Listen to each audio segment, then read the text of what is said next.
యోహాను ఎఫెసు సంఘ కాపరి. ఆ సంఘమును స్థాపించినవాడు భక్త పౌలు. యోహాను 3 పత్రికలు చివర రాసినవి. పత్మసులో తాను ప్రవాసి అయినప్పుడు ఈ పత్రికలు రాశాడు. క్రీస్తు శకం 100వ సంవత్సరంలో ఈ పత్రిక రాయబడింది. యోహాను ఎఫెసులోనే చనిపోయాడు. అక్కడే సమాధి చేయబడ్డాడు. ఎఫెసు సంఘంలో 3వ తరం క్రైస్తవులున్నారు. మొదటి దినాలలో వారెంతో ఉద్రేకంతో సాక్ష్యమిచ్చారు.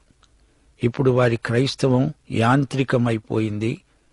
యేసు ప్రభువు స్వయంగా ఈ ఎఫెసు సంఘానికి ఉత్తరం రాశాడు.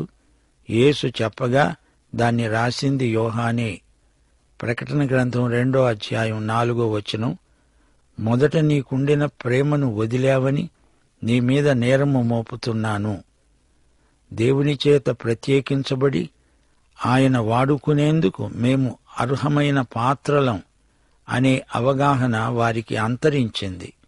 అక్రమము విస్తరించడము చేత అనేకుల ప్రేమలు చల్లారే సందర్భంలో యోహాను ఈ పత్రిక రాశాడు. అంటున్నాడు, జీవవాక్యమును గూర్చినది, ఆది నుండి ఏది ఉన్నదో, మేము ఏది విన్నామో, కన్నులార ఏది చూచామో, ఏది నిదానించి కనుగొన్నామో, మా చేతులు దేనిని తాకి చూచాయో అది మీకు తెలియచేస్తున్నాము. ఆ జీవము ప్రత్యక్షమైంది. తండ్రి వద్ద ఉండి మాకు ప్రత్యక్షమైన ఆ నిత్య జీవమును మేము చూచి ఆ జీవమును గూర్చి సాక్ష్యమిస్తూ దానిని మీకు తెలియపరుస్తున్నాము. మాతో కూడా మీకు సహవాసము కలుగునట్లు మేము చూచిన దాన్ని, విన్నదాన్ని మీకు తెలియచేస్తున్నాము. మన సహవాసమైతే తండ్రితో కూడా, ఆయన కుమారుడైన యేసుక్రీస్తుతో కూడా ఉన్నది. మన సంతోషము పరిపూర్ణమవటానికి మేము ఈ సంగతులను మీకు రాస్తున్నాము. ప్రియ శ్రోతలు, వింటున్నారా? దేవుడు వెలుగు. యోహాను విశ్వాసులను చిన్న పిల్లలారా అని సంబోధిస్తున్నాడు. దేవుని బిడ్డలం మనమందరము వెలుగై ఉన్న దేవునితో సహవాసము కలిగి ఉండాలి. సంఘంలో గ్నోస్తిక వేదాంతమని ఒక ఆలోచన ధోరణి మొదలైంది. యోహాను ఒక కాపరిగా ఇది పసికట్టాడు. ఈ గ్నోస్తిక వేదాంతులు తమకు అతీత జ్ఞానమున్నదని అతిశయించారు.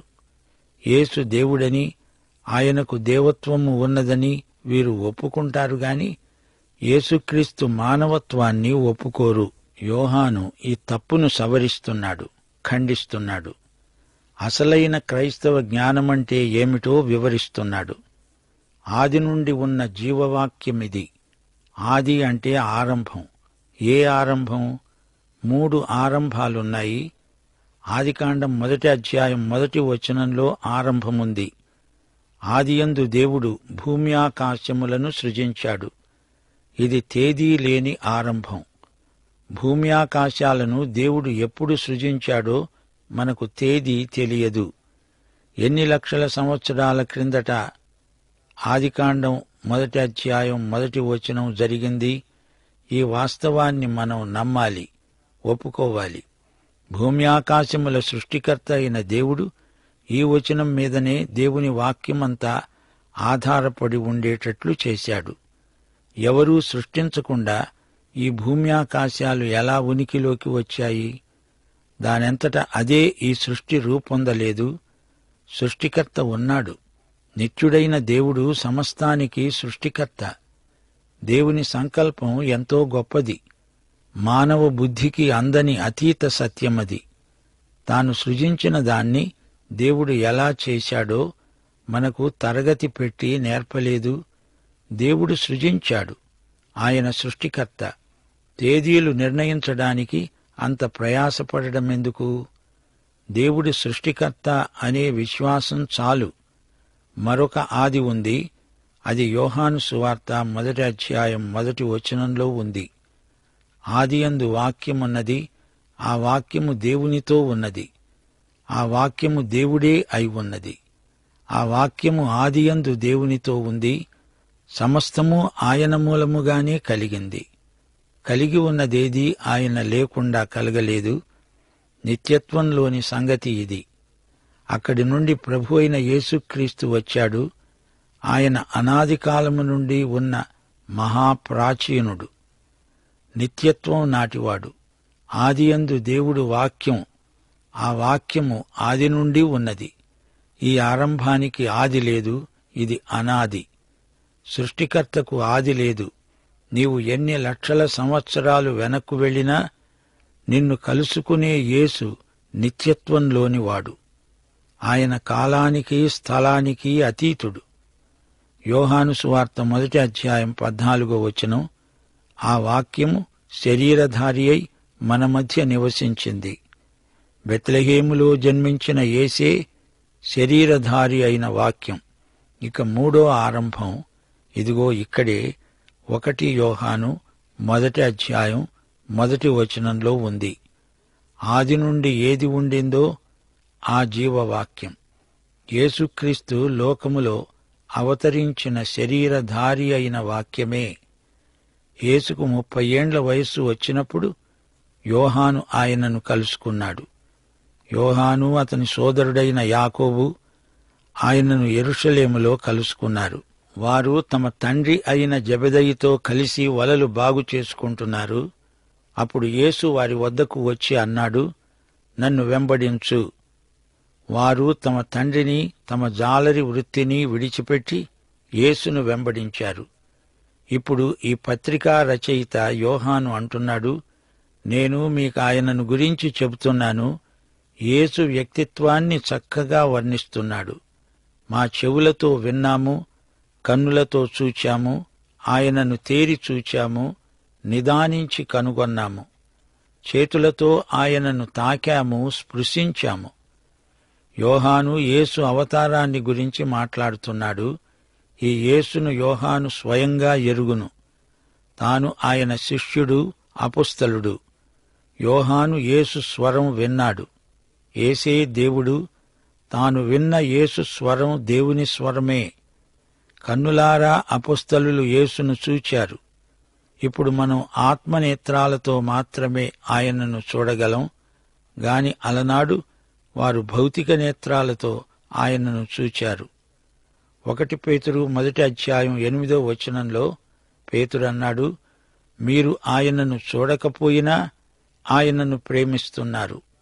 ఇప్పుడు ఆయనను కన్నులార చూడకయే విశ్వసిస్తూ మీ విశ్వాసమునకు ఫలమును అనగా ఆత్మరక్షణను పొందుతూ చెప్పనశక్యము మహిమాయుక్తము అయిన సంతోషము గలవారై ఆనందిస్తున్నారు. యోహాను సువార్త 20వ అధ్యాయం 29వ వచనంలో సందేహించే తోమాతో ప్రభు అన్నాడు, నీవు వ్రేలు చాచి నా చేతులు చూడు, నీ చెయ్యి చాచి నా ప్రక్కలో ఉంచి అవిశ్వాసివి కాక విశ్వాసివై ఉండు. నీవు నన్ను చూచి నమ్మావు, చూడక నమ్మిన వారు ధన్యులు. ఈ రోజున మనం విశ్వాసాన్ని బట్టి జీవిస్తున్నాము. తోమా చూచి ఎంత నమ్మగలిగాడో ఈ రోజున మనం విశ్వాసమును బట్టి కూడా అలాగే చూడగలం. యేసును వారు నిదానించి చూచి కనుగొన్నారు. యోహాను సువార్త 3వ అధ్యాయం 14వ వచనం, అరణ్యములో మోషే సర్పమును ఎలాగు ఎత్తాడో అలాగే విశ్వసించే ప్రతివాడు నశింపక ఆయన ద్వారా నిత్యజీవము పొందునట్లు మనుష్య కుమారుడు ఎత్తబడాలి. పాముకాటు చేత చావబోయే వారందరూ ఎత్తబడిన ఇత్తడి సర్పాన్ని తేరిచూచినందున బ్రతికారు. అలాగే యేసుక్రీస్తును నిదానించి కన్నులెత్తి చూస్తే మనకు రక్షణ ప్రాప్తిస్తుంది. చూస్తే రక్షణ, నిదానించి చూస్తే పరిశుద్ధత. ఆ వాక్యము శరీరధారి అయి మన మధ్య నివసించింది. తండ్రి వల్ల కలిగిన అద్వితీయ కుమారుని మహిమ వలె మనము ఆయన మహిమను కనుగొన్నాము. ఒక క్షణం చూడడం కాదు, క్రీస్తును నిదానించి కనుగొన్నవారే ధన్యులు. విశ్వాసనేత్రాలతో యేసు సౌందర్యాన్ని రెప్పవాల్చకుండా చూడాలి. అదే మనకు మహానందం. ఆయనను చేతులతో తాకాము అంటున్నాడు యోహాను. మేడగదిలో యోహాను యేసు వక్షస్థలాన ఆనుకొని బల్ల ముందు కూర్చునేవాడు. లూకాసు వార్త 24వ అధ్యాయం 39-40 వచనాలలో ప్రభువు తన పునరుత్థానం తరువాత శిష్యులతో అన్నాడు, నేనే ఆయనను అనటానికి నా చేతులను నా పాదములను చూడండి, నన్ను పట్టుకొని చూడండి. నాకు ఉన్నట్లుగా మీరు చూస్తున్న ఎముకలు మాంసము భూతమునకు ఉండవు. తన చేతులను పాదాలను వారికి చూపాడు. వారు ఆయనను తాకారు, ఆయనను స్పృశించారు. శ్రోతలు వింటున్నారా? క్రీస్తు శకం 67లో పౌలు చనిపోయాక సంఘంలో ఓ విచిత్రమైన సిద్ధాంతం రవాణా అయి వచ్చింది. ఈ ఆలోచన ధోరణినే గ్నోస్తిక వేదాంతం అంటారు. వీరికి అతీత జ్ఞానముందని చెప్పుకుంటారు. సాధారణ క్రైస్తవులకు లేని అధిక జ్ఞానముందని వీరి అతిశయం. యేసు పుట్టినప్పుడు మానవుడు. ఆయన జన్మ సమయంలో అది శరీరమే, మానవ శరీరం, భౌతిక పదార్థం. ఆయన బాప్తిస్మము పొందినప్పుడు క్రీస్తు ఆయన మీదికి వచ్చాడు. అయితే శిలువ మీద క్రీస్తు ఆయనను విడిచిపెట్టాడు అని వేదాంతం చెబుతారు వీరు. ఇది తప్పుడు బోధ. వాక్యము శరీరధారి అయి జన్మించింది అని యోహాను ఖండితంగా చెబుతున్నాడు. ఆయన మృతులలో నుండి లేచినప్పుడు కూడా ఇంకా మానవుడే. ఆయనను మేము తాకాము అంటున్నాడు యోహాను. యోహాను విన్నాడు, చూచాడు, అనుభవించాడు, తాకాడు. ఆ జీవము ప్రత్యక్షమైంది. దానిని అందరూ చూచారు. అది ప్రత్యక్షం, సాక్షాత్కారం. ఆ జీవవాక్యం యేసుక్రీస్తే. యేసుక్రీస్తే లోగోస్ అవతారం. నిత్యజీవం అంటే యేసు అనే వ్యక్తి, క్రీస్తు వ్యక్తిత్వం. నీకు క్రీస్తు ఉంటే నిత్యజీవం ఉంది. క్రీస్తు లేకపోతే నిత్యజీవమూ లేదు. క్రీస్తునందు విశ్వసించిన వారే నిత్యజీవులు, నిత్యజీవ వారసులు. నిత్యజీవ ప్రాప్తి వారికే. భక్త యోహాను నిత్యజీవమును నిర్వచిస్తూ యేసుక్రీస్తే నిత్యజీవం అంటున్నాడు. ఇక ఈ పాఠంలో మరో అంశం సహవాసం. మనం దేవునితో సహవాసం అనుభవించగలం. నీకు నాకు దేవునితో సహవాసం, దేవుని సహవాసానందం మనం అనుభవిస్తాము. ఇదెంత గొప్ప భాగ్యమో చూడండి. మాతో కూడా మీకు సహవాసం ఉండాలంటే మేము చూచింది, విన్నది మీరు తెలుసుకోవాలి. విశ్వాసులందరికీ పరస్పర సహవాసం. విశ్వాసులకు ఒకరితో ఒకరికి సహవాసం ఉంటుంది. మనందరి సహవాసం తండ్రితో, ఆయన కుమారుడైన యేసుక్రీస్తుతో. ఇది ఎడతెగని సహవాసం. దేవుడు పరిశుద్ధుడు, మానవుడు అపరిశుద్ధుడు. ఈ అగాధాన్ని పూడవడమెలాగా? మానవుణ్ణి దేవుణ్ణి ఒక చోటికి ఎలా తేగలము? ఇద్దరు సమ్మతి పడకుండా కూడి నడువగలరా? యోహాను ఈ పరమసత్యంలో ఇమిడి ఉన్న 3 ముఖ్యాంశాలు మనతో పంచుకుంటున్నాడు. అందులో 2 మానవ పద్ధతులు, అవి పనిచెయ్యవు. 3వది దేవుని పద్ధతి, అదే సరైంది. అది యోహాను ప్రతిపాదిస్తున్నాడు. ఇంతకు సహవాసము అంటే ఏమిటి? గ్రీకు భాషలో కొయినోనియా అంటారు. అనగా పరస్పరం పంచుకోవడం. ఒకరు ఒకరితో పంచుకునే ప్రక్రియనే కొయినోనియా సహవాసం అంటాము. ఇది సమిష్టి అనుభవం. యేసుక్రీస్తును, ఆయనను గురించిన శ్రేష్టమైన వాటిని అందరూ కలిసి పంచుకోవడం. ఈ సహవాసానికి కర్త యేసుక్రీస్తే. ఆయనను బాగా ఎరిగిన వారే ఈ సహవాసంలో పాల్గొనగలరు.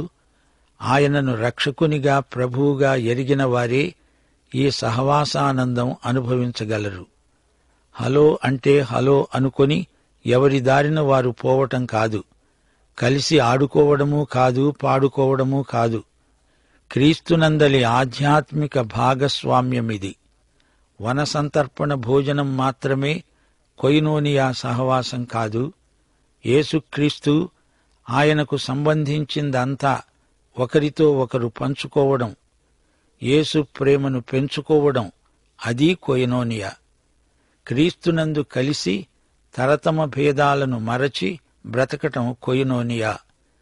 యేసుక్రీస్తును గురించిన మాటలు, పాటలు, పని, ప్రణాళిక, ప్రార్థన, వాక్యం, పరస్పర అనుభవాల అవగాహన, ప్రశంస, ప్రోత్సాహం, సానుభూతి, సంతోషం మొదలైనవన్నీ వెరసి సహవాసం. ఇదే కొయినోనియా సహవాసం. మనం ఒకరితో ఒకరము కలిసి ఉంటూ అందరము తండ్రితో, ఆయన కుమారుడైన క్రీస్తుతో సహవసిస్తాము, ఆనందిస్తాము. ఇది ఆనందం. ఇక మన సంతోషం, ఆనందం పరిపూర్ణమవడానికి ఈ సంగతులు రాస్తున్నాను అని యోహాను చెప్తున్నాడు. మీకు పూర్ణానందం కలిగేందుకు ఈ మాటలు చెప్తున్నాను. ఈ సహవాసానందం సంపూర్ణమైనది. ఇందులో నిండుదనం ఉంది, వెలితి కనపడదు. సాధారణంగా కొయినోనియా ఒక క్రియగా వ్యక్తమవుతుంది. ప్రభువు బల్ల, దాతృత్వము, ప్రార్థన ఇవన్నీ సమిష్టిగా కొయినోనియా.